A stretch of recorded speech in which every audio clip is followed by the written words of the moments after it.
문제가 되는 자세는 보통 이렇게 앞으로 숙이고 앉아서 목을 길게 빼는 경우에 많이 생깁니다. 그래서 이걸 뒤로 반대로 펴는 작용을 하는 원리인데요.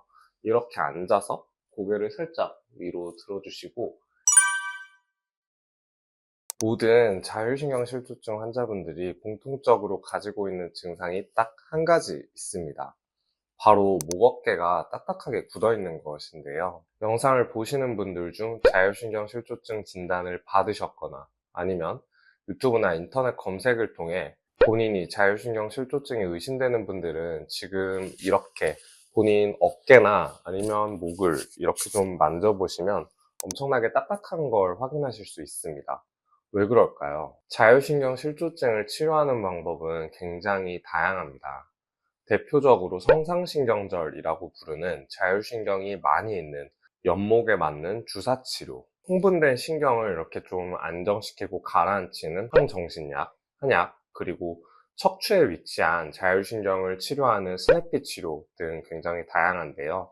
그런데 실제로 많은 의사분들도 간과하시는 점이 바로 척추의 정렬입니다. 일자목, 거북목 같은 증상이 실제 해부학적으로 자율신경에 영향을 미쳐 자율신경 실조증을 유발할 수 있거든요. 오늘은 자율신경 실조증의 원인이 될 수 있는 척추의 문제에 대해서 이야기해드리면서 척추와 자율신경의 연관성에 대한 논문을 통해 그 원리를 설명해드리고요. 이미 척추가 틀어지신 분들을 위해 할 수 있는 아주 좋은 스트레칭 방법에 대해서도 소개해드리도록 하겠습니다.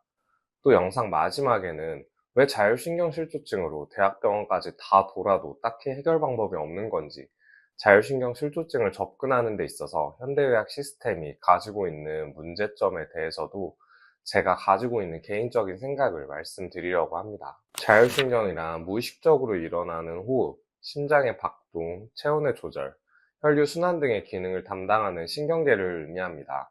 우리가 태어난 순간부터 죽을 때까지 쉬지 않고 자율신경이 작동을 해야 생명을 유지하는 게 가능한데요. 자율신경을 담당하는 기능이 생명을 유지하는 데 반드시 필요한 것들이기 때문입니다. 자율신경에는 두 가지가 있습니다. 첫 번째는 교감신경으로 우리 몸을 좀 긴장시키고 흥분시키는 신경이라고 보시면 되는데요.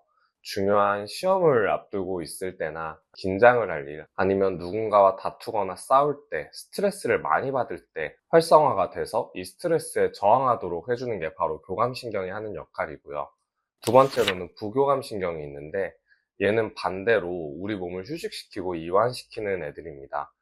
식사 후에 소화를 할 때나 아니면 잠을 잘 때, 또는 누워서 휴식을 취할 때는 교감신경이 활성화된다고 하면 너무 몸이 긴장이 되니까 제대로 잠을 자거나 휴식을 취할 수 없겠죠. 그래서 이때는 교감신경이 억제되면서 부교감신경이 활성화가 돼서 우리 몸이 편안하게 휴식을 취할 수 있게 도와주도록 합니다. 이 설명을 듣고 나면 교감신경과 부교감신경이 서로 반대되는 작용을 하는 것을 알 수 있죠. 교감신경과 부교감신경은 1대1로 밸런스를 이루는 게 가장 건강한 상태입니다.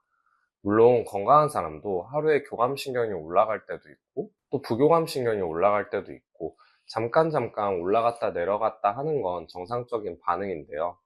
자율신경 실조증 환자분들의 경우 지나치게 올라간 한쪽 신경이 균형이 맞춰지지 않고 이 상태가 오랫동안 지속되어 증상이 나타나게 되는 것입니다. 쉽게 말해서 이 두 신경의 밸런스가 무너진 상황을 우리는 자율신경 실조증이라고 진단할 수 있고요. 이를 해결하기 위해서 교감신경과 부교감신경을 조절할 수 있는 여러 가지 방법들이 있습니다. 제가 그런 호흡이나 명상, 운동, 이런 병원에 가지 않고도 집에서 할 수 있는 자율신경 자가치료법에 대해서 많은 소개를 해드렸는데요. 오늘은 이와는 다른 방법, 즉 척추를 튼튼하게 하고 자세를 바르게 하는 것이 자율신경에 어떤 의미를 가지는지 다루어 보려고 합니다. 먼저 우리 몸의 척추를 보면 위쪽에 7개의 경추, 그 다음에 중간에 위치한 12개의 흉추, 아래쪽에는 허리에 5개의 요추, 그리고 천추로 이루어져 있습니다. 이 척추는 위에 있는 뇌 중추신경계로부터 신호를 전달받아서 팔, 다리, 그리고 또 오장육부라고 불리는 간, 심장, 위장, 폐 등 내장에도 신경을 연결시켜주고 있습니다. 그런데 중요한 점은 교감신경과 부교감신경 역시 이 척추를 통해서 우리 몸의 전신과 연결이 되어 있다는 것입니다. 특히 가운데에 위치한 흉추 부위는 교감신경이 시작되는 부위고요. 또 머리뼈인 두개골과 아래쪽 천골에는 부교감신경이 시작되는 부위입니다. 그래서 이 척추에서 교감신경과 부교감신경이 나와서 마치 큰 도로가 작은 도로로 갈라지는 것처럼 신경의 분지를 만들어서 주요 경로를 형성하고 있는 것입니다. 2023년에 나온 논문인데 이런 자세를 가지신 분들을 흉추의 과후만 변형이라고 합니다. 쉽게 말해서 구분등이라고 해요. 특히 거북목이 있으신 분들이 이렇게 등이 굽어 있는 경우가 굉장히 많은데요. 연구에서는 160명의 사람들을 대상으로 조사를 해보니까 구분등이 심한 사람들일수록 목 어깨를 비롯한 경추에 문제를 발생시킬 뿐만 아니라 자율신경 중 특히 교감신경 증상을 유발한다고 밝히고 있습니다. 교감신경 증상이라고 하면 대표적으로 두통, 불면, 불안감, 공황, 초조함 이런 증상들이 해당되는데요. 그래서 스냅피 치료라고 하는 것을 많이 들어보셨을 텐데 바로 이 등 부위에 위치한 자율신경 부위에 직접 약물이 들어가는 주사를 놓음으로써 신경의 회복을 유도하는 치료법이라고 할 수 있습니다. 한의학에서도 배수혈이라는 개념이 있는데 등배, 경혈 숫자를 써서 등에 위치한 경혈들이 전신과 내장에 연결되어 있다는 의미인데요. 그래서 실제로 혈자의 이름도 심수, 방광수, 신수, 폐수 이렇게 내장의 이름으로 붙여져 있습니다. 그런데 현대인들은 대부분 나쁜 자세로 인해서 척추가 틀어져 있는 경우가 90% 이상입니다. 앉아서 생활하는 시간이 길고 컴퓨터, 스마트폰을 보는 습관으로 인해서 일자목, 거북목과 같은 척추의 변형이 많이 생기죠. 그런데 이렇게 척추가 틀어지게 되면 단순히 뼈만 틀어지는 문제에 그치지 않습니다. 척추에 위치한 많은 신경과 혈관들도 영향을 받게 되는데요. 이때 자율신경 역시 영향을 받아서 자율신경 실조증을 유발할 수 있습니다. 본인이 두통이 있거나 어지럼증이 심하신 분들은 저를 따라서 뒷목의 맨 윗부분을 만져보세요. 이렇게 뒤통수를 만지다 보면 튀어나온 뼈가 있는데 얘를 후두골이라고 하고요. 이 후두골을 따라서 밑으로 내려오다 보면 이렇게 움푹 파인 공간들이 나옵니다. 여기는 환추, 축추라고 불리는 경추 1, 2번이 시작하는 자리인데요. 이 부위를 만졌을 때 만약에 통증이 있거나 아니면 양쪽을 이렇게 눌렀을 때 한쪽이 뒤로 과도하게 튀어나와 있는 분들이 있으실 텐데요. 그런 분들은 이 틀어진 쪽에 척추 교정을 하면 바로 두통이나 어지럼증 같은 증상이 상당히 개선되는 효과가 있습니다. 또 목 어깨가 딱딱하게 뭉쳐있는 분들은 옆목에 있는 대각선의 큰 근육을 한번 잡아보세요. 이렇게 했을 때 여기 쇄골부터 시작해서 이렇게 옆목으로 이어지는 대각선의 큰 근육이 있는데 바로 목비근이라고 부르고요. 이 목비근이 왜 중요하냐면 여기에는 뇌신경 중 하나인 부신경이 지나갈 뿐만 아니라 부교감신경의 80% 이상을 차지하는 미주신경이 지나가는 부위로 이런 근육들을 마사지를 잘 해줘서 잘 풀어주면 목 어깨의 결림과 통증을 많이 감소시킬 수 있습니다. 이런 식으로 척추의 각 분절마다 연결된 자율신경이 다르고 또 증상도 당연히 다르게 나타나는데요.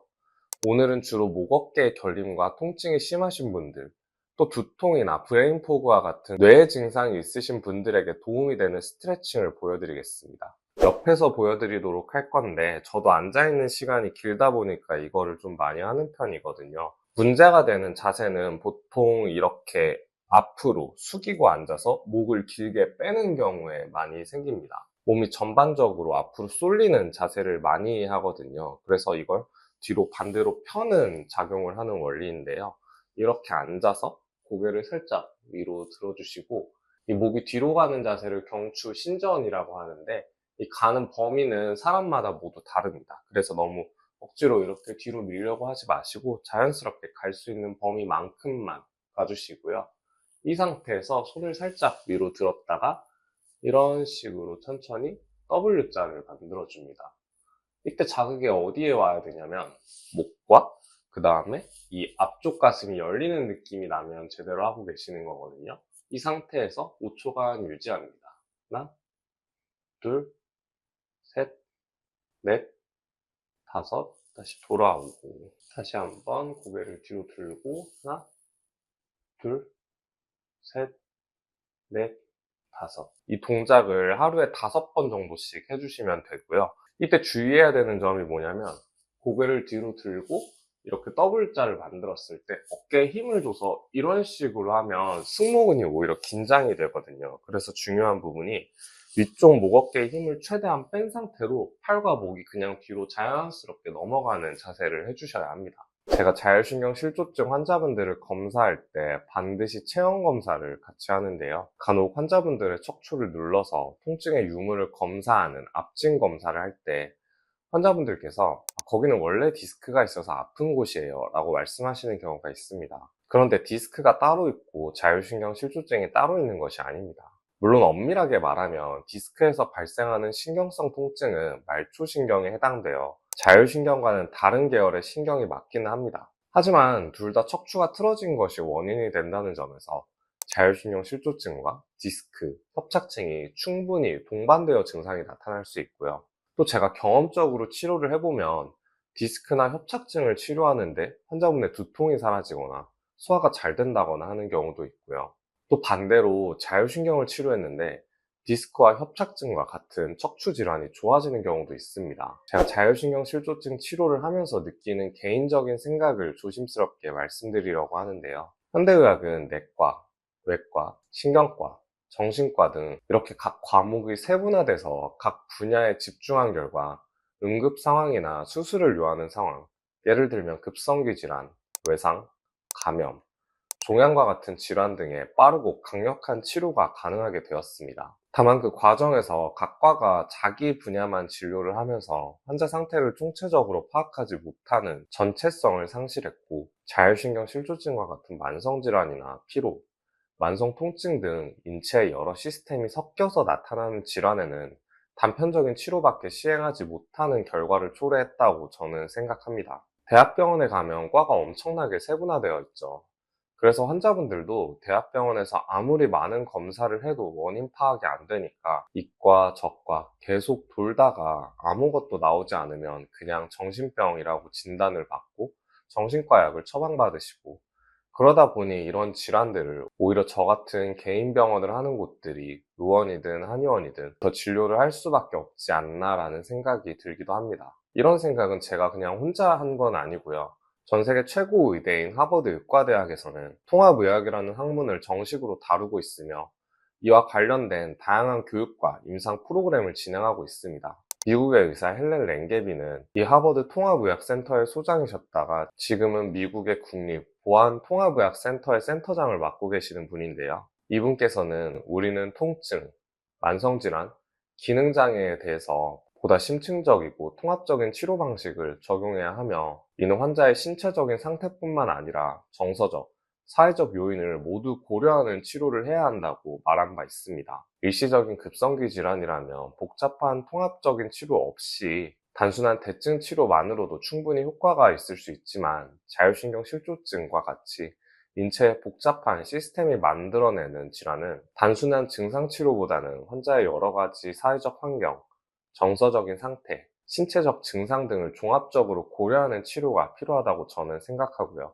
그래서 저도 환자분들을 진료할 때 최대한 많은 이야기를 듣고 어떤 방식으로 치료를 접근해야 할지 늘 고민하고 연구를 하고 있습니다. 영상을 보고 계시는 환자분들도 단순히 큰 병원에 가면 해결되겠지라는 막연한 생각을 가지기보다는 치료와 더불어서 생활습관, 영양제, 운동관리 등을 통해 내 몸 자체를 회복시켜야 이 병을 극복할 수 있다는 생각을 꼭 가지셨으면 좋겠습니다. 오늘 제가 준비한 영상은 여기까지고요. 영상이 도움이 되셨다면 구독, 좋아요 꼭 부탁드립니다. 저는 다음에 더 좋은 영상으로 돌아오도록 하겠습니다. 지금까지 한의사 박원장이었습니다.